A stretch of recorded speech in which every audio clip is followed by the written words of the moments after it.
नमस्कार, आपका बहुत बहुत स्वागत है। मैं हूं आपके साथ वर्षा शर्मा और रुक करेंगे उत्तर प्रदेश की खबरों की ओर। देश में make in India, vocal for local को प्रमोट करने और आत्मनिर्भर भारत के प्रति सरकार की प्रतिबद्धता को मजबूत करने के लिए प्रधानमंत्री नरेंद्र मोदी ने गौतम बुद्ध नगर जिले के ग्रेटर नोएडा में उत्तर प्रदेश अंतर्राष्ट्रीय व्यापार शो 2025 का उद्घाटन किया। उत्तर प्रदेश अंतर्राष्ट्रीय व्यापार प्रदर्शनी 2025 को संबोधित करते हुए पीएम मोदी ने कहा कि आज सरकार मेक इन इंडिया मैन्युफैक्चरिंग पर इतना जोर दे रही है। हम पिच से बता दें कि जहाज तक सब कुछ भारत में बनाना चाहते हैं, इसलिए हम आपके व्यापार में आसानी के लिए काम कर रहे हैं। आज भारत रिफॉर्म, परफॉर्म, ट्रांसफॉर्म की प्रतिबद्धता के साथ अपने उद्योग, व्यापारियों और नागरिकों के साथ खड़ा हुआ है। मुझे खुशी है कि यहां 2200 से अधिक एग्जीबिटर्स अपने प्रोडक्ट्स और सर्विसेज का प्रदर्शन कर रहे हैं। इस बार ट्रेड शो का कंट्री पार्टनर रूस है, यानी इस ट्रेड शो में हम एक टाइम टेस्टेड पार्टनरशिप को और भी मजबूत कर रहे हैं। मैं मुख्यमंत्री योगी जी को, सरकार के अन्य सभी साथियों को, स्टेक होल्डर्स को इस आयोजन के लिए बहुत बहुत बधाई देता हूं। साथियों, आज हम सभी के मार्गदर्शक पंडित दीनदयाल उपाध्याय जी की जयंती है। दीनदयाल जी ने हमें अंत्योदय की राह दिखाई थी। अंत्योदय यानी जो सबसे आखिर में है उसका उदय, गरीब से गरीब तक विकास पहुंचे और हर भेदभाव समाप्त हो, यही अंत्योदय है। और अंत्योदय में ही सामाजिक न्याय की मजबूती रही हुई है। आज विकास का यही मॉडल भारत दुनिया को दे रहा है। साथियों, मैं आपको एक उदाहरण दूंगा। आज विश्व में हमारे फिनटेक सेक्टर की बहुत चर्चा है। इस फिनटेक सेक्टर की सबसे खास बात है कि इसने समावेशी विकास को, इंक्लूसिव डेवलपमेंट को बहुत ताकत दी है, बढ़ावा दिया है। भारत ने ऐसे ओपन प्लेटफॉर्म बनाए जो सबको साथ लेकर चलते हैं। यूपीआई, आधार, डिजी लॉकर, ओएनडीसी, ये हर किसी को मौका दे रहे हैं। यानी platform for all, progress for all. आज भारत में इसका असर हर जगह दिखाई देता है। मॉल में शॉपिंग करने वाला भी यूपीआई इस्तेमाल करता है और सड़क पर चाय बेचने वाला भी यूपीआई का इस्तेमाल करता है। फॉर्मल क्रेडिट जो कभी सिर्फ बड़ी कंपनियों को मिलता था, वही अब पीएम स्वनिधि से रेहड़ी ठेले वालों तक पहुंचता है। साथियों, ऐसे ही गवर्नमेंट ई मार्केट प्लेस यानी जैम है। एक समय था, अब सरकार को कोई सामान बेचना और बड़े प्लेयर्स के बस की बात, उन्हीं के कब्जे में था एक प्रकार से। लेकिन आज जैम पोर्टल से करीब 25 लाख सेलर्स और सर्विस प्रोवाइडर्स उससे जुड़े हुए हैं और सरकार को सप्लाई का काम कर रहे हैं। ये छोटे छोटे ट्रेडर्स हैं, उद्यमी हैं, दुकानदार हैं, जो भारत सरकार की जरूरत के हिसाब से वो सीधे अपना सामान भारत सरकार को बेच रहे हैं और भारत सरकार खरीद रही है। आप हैरान रह जाएंगे कि अब तक जेम के माध्यम से भारत सरकार ने 15 लाख करोड़ रुपए का सामान या सर्विस खरीद चुके हैं। इस पोर्टल पर करीब करीब 7 लाख करोड़ रुपए का सामान हमारे एमएसएमई लघु उद्योगों से खरीदा गया है। पहले की सरकारों में ये सोचना भी असंभव था, लेकिन आज देश के दूर सुदूर कोने में जो छोटा सा दुकानदार है वो भी जेम पोर्टल पर अपना सामान बेच रहा है और यही तो सच्चे अर्थ में अंत्योदय है। यही विकास का आधार है। साथियों, आज भारत 2047 तक विकसित होने के लक्ष्य की ओर आगे बढ़ रहा है। दुनिया में हो रही डिसरप्शन और अनसर्टेनिटी के बावजूद भारत की ग्रोथ आकर्षक है। डिसरप्शन हमें भटकाते नहीं, लेकिन हम उस परिस्थिति में से नई डायरेक्शन खोजते हैं, नई डायरेक्शन का मौका ढूंढते हैं। इसलिए इन डिसरप्शन के बीच आज भारत आने वाले दशकों की नींव मजबूत कर रहा है और इसमें भी हमारा संकल्प है, हमारा मंत्र है आत्मनिर्भर भारत। अपैरल और टेक्सटाइल, लेदर उत्पाद, हस्तशिल्प और कारपेट्स में उत्तर प्रदेश देश में शीर्ष स्थान पर है। बदलते वैश्विक आर्थिक परिवेश की चुनौतियों का सफलतापूर्वक सामना करने के लिए आदरणीय प्रधानमंत्री जी ने जीएसटी रिफॉर्म्स के माध्यम से एक बहुत ही महत्वपूर्ण और क्रांतिकारी कदम उठाया है। इसके लिए हम सब उत्तर प्रदेशवासी उनका हृदय से आभार व्यक्त करते हैं।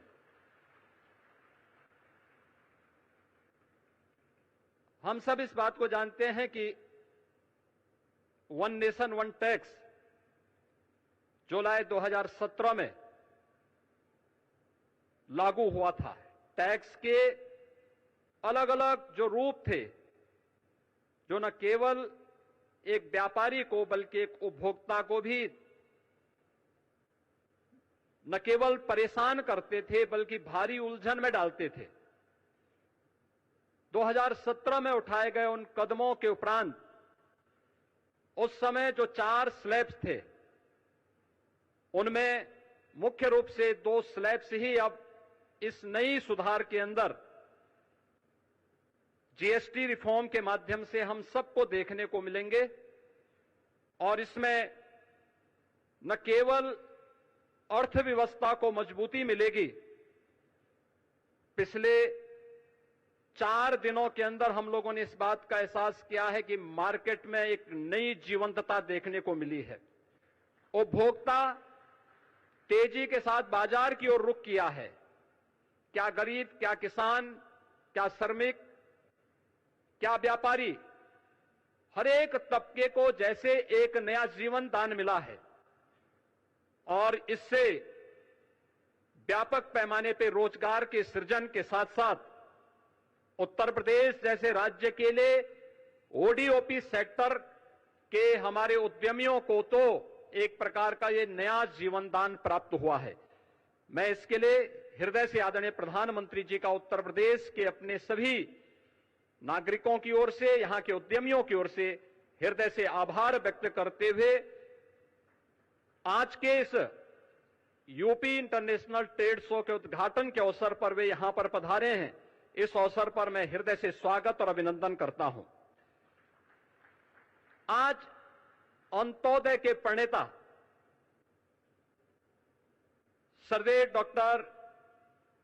सरदेव पंडित दीनदयाल उपाध्याय जी की पावन जयंती भी है। उन्होंने अंतिम पायदान पर बैठे हुए व्यक्ति के बारे में आज से 70 वर्ष पहले एक नया चिंतन दिया था और अंत्योदय को राष्ट्रोदय में बदलने का आदरणीय प्रधानमंत्री जी की प्रेरणा से ये यूपी इंटरनेशनल ट्रेड शो एक विशिष्ट अवसर है। ये विशिष्ट अवसर केवल एक ट्रेड शो का नहीं बल्कि वर्तमान की उन आर्थिक चुनौतियों का सामना करने के साथ ही आत्मनिर्भर भारत के स्वदेशी मॉडल का और make in India, make for the world के उस प्रधानमंत्री जी के विजन का एक स्वरूप है, जिसका आज उद्घाटन करने के लिए स्वयं आदरणीय प्रधानमंत्री जी आज इस समारोह में पधारे हैं। मैं इस यूपी इंटरनेशनल ट्रेड शो आयोजन समिति की ओर से इस पूरे समारोह में उनका हृदय से स्वागत करता हूं। यूपी इंटरनेशनल ट्रेड शो का यह तीसरा संस्करण है और मुझे बताते हुए प्रसन्नता है कि इस समारोह में 80 देशों के 550 से अधिक बायर्स भी भाग ले रहे हैं और इसमें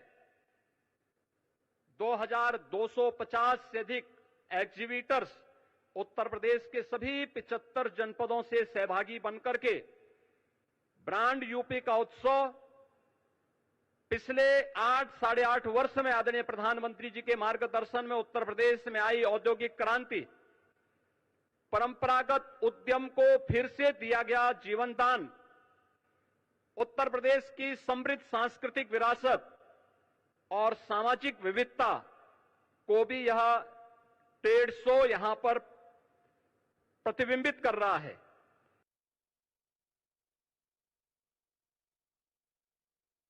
हम आपको बता दें कि यूपी इंटरनेशनल ट्रेड शो 2025 में देशी हुनर और वैश्विक और यूपी ट्रेड शो में लगेंगे 2500 ज़्यादा स्टॉल्स और उत्पादक, उद्योगपति और कारीगर इसमें भाग लेंगे। वन डिस्ट्रिक्ट वन प्रोडक्ट की झलक देखने को मिली है और एक मंच पर खरीदार, निवेश और डीलर सब देखने को मिले। सबकी बता दें कि स्टार्टअप हस्तशिल्प को भी बता दें कि नया अवसर प्रदान होता हुआ नजर आएगा। व्यापार से जुड़ी सेमिनार और नेटवर्किंग मीटिंग्स और लोकल मैन्युफैक्चरिंग को वैश्विक एक्सपोजर मिलता हुआ नजर आएगा। निर्यात को बढ़ावा देने की रणनीति और नवाचार भी बता दें कि इसमें उद्देश्य इसका देखने को मिल रहा है। एकीकरण का उद्देश्य है और इसके साथ ही अंतर्राष्ट्रीयकरण का भी उद्देश्य इससे देखने को मिलेगा। इसके साथ ही मेक इन इंडिया और आत्मनिर्भर भारत का संगम और ग्लोबल मैन्युफैक्चरिंग और सोर्सिंग हब और देसी हुनर और वैश्विक मंच का मेल देखने को मिला है, जहां 2500 ज़्यादा स्टॉल्स और उत्पादक, उद्योगपति और कारीगर इसमें भाग लेंगे। फिलहाल रुकते हैं एक छोटे से ब्रेक के लिए, बने रहें हमारे साथ।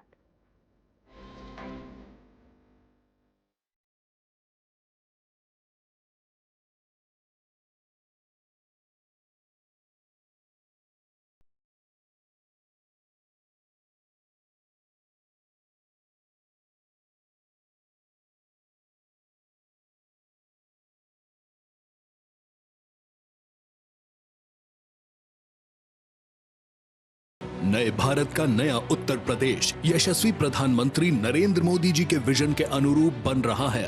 $1 ट्रिलियन इकोनॉमी। नया उत्तर प्रदेश औद्योगिक और व्यापारिक क्षेत्र में छू रहा है नित नई ऊंचाइयां। माननीय मुख्यमंत्री योगी आदित्यनाथ के नेतृत्व में समग्र व्यापारिक प्रगति का प्रतीक बनकर उभरा है UP international trade show.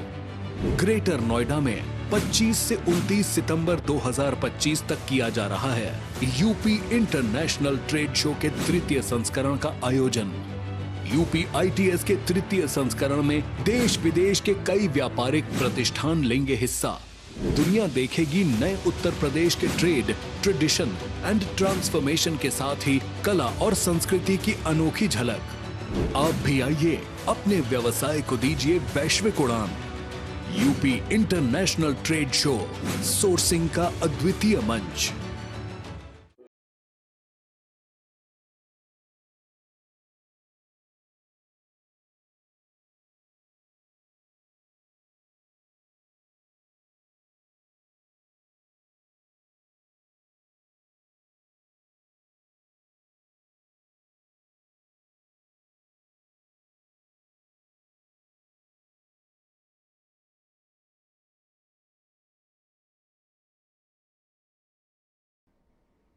Break के बाद स्वागत है। खबरों में आगे बढ़ते हैं। एक दिवसीय दौरे पर राष्ट्रपति Droupadi Murmu Vrindavan road railway station पर पहुंची, जहां उनका बता दें कि शहनाई की धुन के साथ भव्य स्वागत किया गया।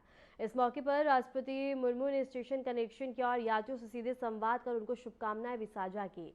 राष्ट्रपति द्रौपदी मुर्मू ने बता दें कि वृंदावन में साधु संतों के साथ मुलाकात भी की और श्री ठाकुर बांके बिहारी मंदिर में भी उन्होंने दर्शन किया और पूजा अर्चना करी। बता दें कि कैबिनेट मंत्री Laxmi Narayan Chaudhary, mayor Vinod Agarwal, ADG Agra zone Anupama Kulshreshtha और कमिश्नर शैलेंद्र सिंह राष्ट्रपति के स्वागत के लिए स्टेशन पर मौजूद रहे, जहां भव्य तरीके से उनका स्वागत किया गया।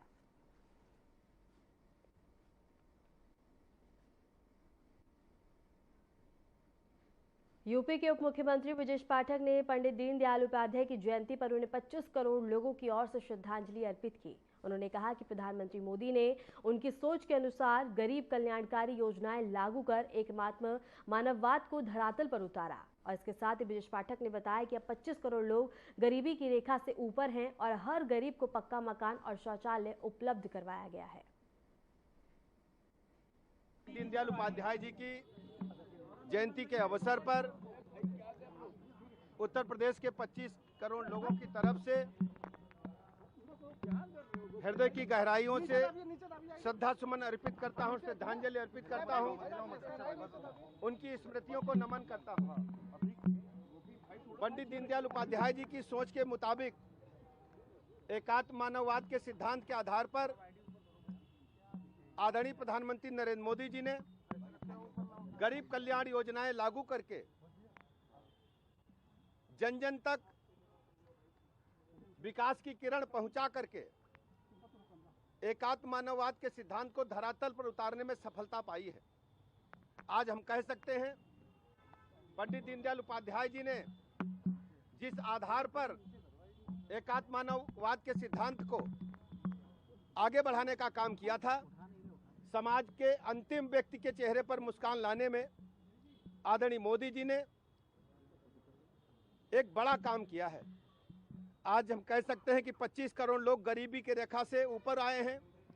हर गरीब को पक्का मकान, हर व्यक्ति को शौचालय, इसके अलावा पानी, बिजली, सड़क, स्कूल, अस्पताल, ढेर सारे ऐसे गरीब कल्याण के कार्य हैं जो आम आदमी के जीवन को सुगम बनाते हुए। फिलहाल रुकते हैं एक छोटे से ब्रेक के लिए, बने रहें हमारे साथ।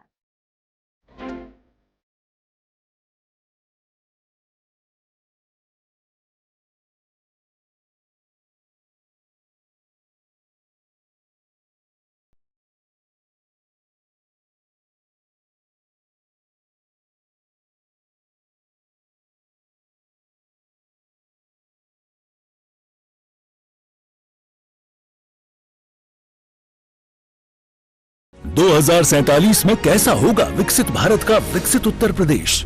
क्या आप चाहते हैं कि कृषि क्षेत्र में नवाचार और पशुधन की समृद्धि से बढ़े अन्नदाता की आमदनी, गांव-गांव तक पहुंचे चौड़ी सड़कें, हवाई यात्रा के लिए किसान की जेब में हो पैसे, विश्व स्तरीय शिक्षा और वर्ल्ड क्लास इलाज, बढ़े उद्योग, रोजगार, नौकरी और अपना व्यापार, रिन्यूएबल और ग्रीन एनर्जी हो यूपी में फुल, ताकि कभी न हो बत्ती गुल। डीप टेक, एआई और इलेक्ट्रॉनिक संसाधनों का बिछे जाल, सांस्कृतिक धरोहर का पुनर्जागरण और गौरव काल। क्या आप चाहते हैं ऐसा उत्तर प्रदेश? अगर हाँ तो उठाइए मोबाइल, क्यूआर कोड को स्कैन करें और पोर्टल samarthuttarpradesh.up.gov.in पर लिखकर या बोलकर दर्ज कराएं सुझाव। आपके सुझाव से बनेगा विकसित यूपी का रोड मैप और मूल्यवान सुझाव देने वाले किए जाएंगे सम्मानित, क्योंकि आपकी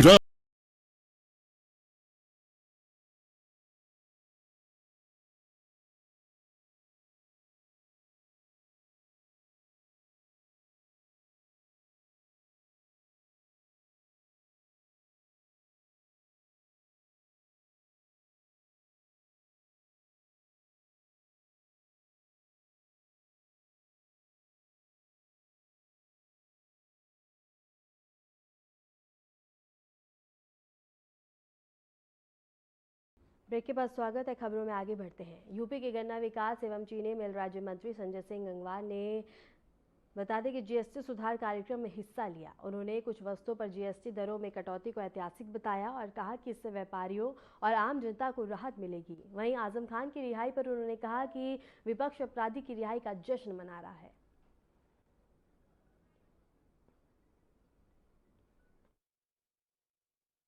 दीपावली के लिए सर्दीय नवरात्र के पहले दिन, सर्दीय नवरात्र का, दीपावली का, दशहरे का, ये एक उत्तर प्रदेश वासियों के लिए और भारत में रह रहे सभी जनता के लिए एक तोहफा है।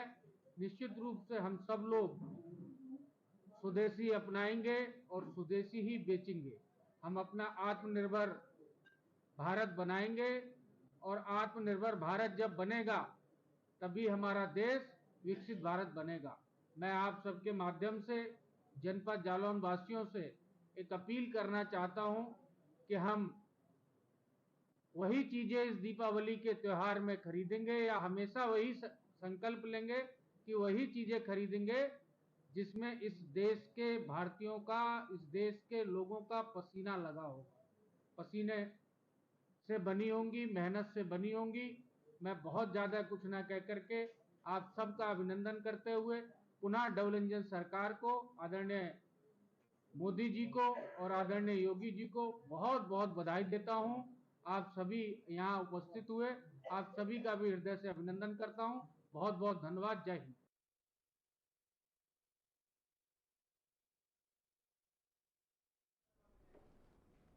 खबर लखनऊ से है, जहां सपा नेता आजम खान की सीतापुर जेल से रिहाई के बाद सपा मुख्यालय के बाहर बड़े बड़े बैनर और पोस्टर लगाए गए।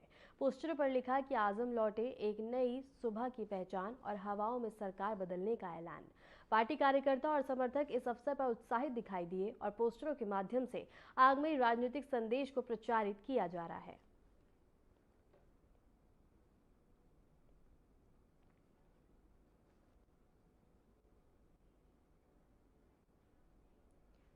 खबर अयोध्या से है, जहां शारदीय नवरात्रि के चौथे दिन देवकाली मंदिर में भक्तों की भारी भीड़ देखने को मिली।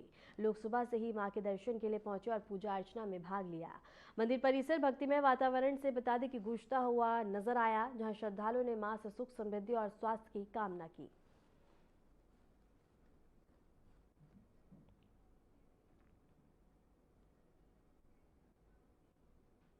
वाराणसी में आई लव मोहम्मद के बयान के जवाब में संतों ने आई लव महादेव का शंखनाद किया। हाथों में तख्तियां लेकर पार्कों, घरों में पोस्टर चिपकाकर संतों ने नारे लगाया। शंकराचार्य के नेतृत्व में इसे सरकार के खिलाफ साजिश बताया गया। उन्होंने कहा कि आई लव मोहम्मद के नाम पर सरकार को अस्थिर करने की कोशिश हो रही है। इस पर महादेव समर्थक तैयार हो गए हैं।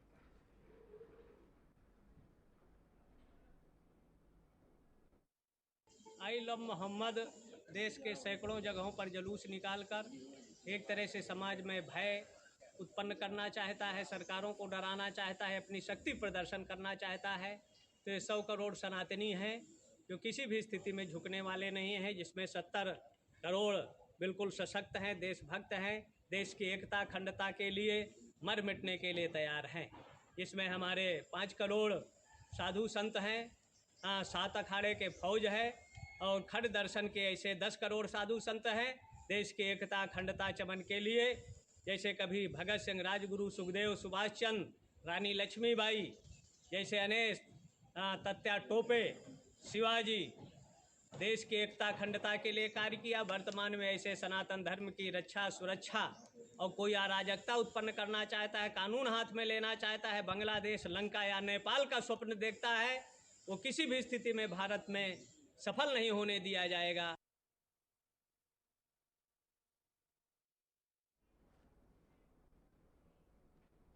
फिलहाल के लिए उत्तर प्रदेश की खबरों में इतना ही। नमस्कार।